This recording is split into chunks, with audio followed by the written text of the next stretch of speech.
Welcome, everybody. We're here to take note of the fact that journalism is alive and well and feisty, especially at the New York Times. Hey, did you send it? He's lying.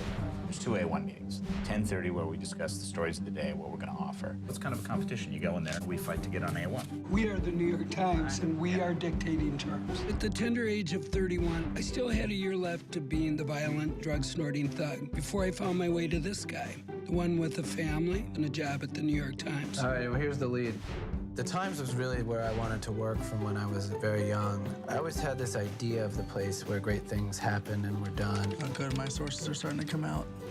I don't know why anybody who's a reporter isn't on Twitter. You see him at his desk, and he just embodies everything about new media. I still can't get over the feeling that Brian Stelter was a robot assembled to destroy me.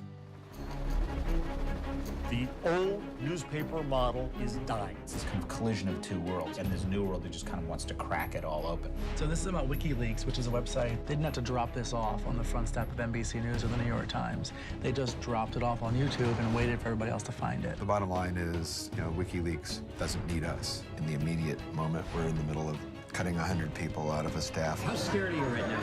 I've been a single parent on welfare. This is nothing. I almost feel like I don't have a clear grasp on the enormity of the situation. Could the New York Times, go out of business? If you think of the history of these institutions, Watergate, Abu Ghraib, I think we're at a dangerous moment in American journalism. Some stories are beyond the database. Sometimes people have to walk past the conventional wisdom. They asked if anybody who wanted to volunteer for Baghdad, so I'm going to Iraq. News is not dying. The Times still, I think to a remarkable degree, does set the agenda.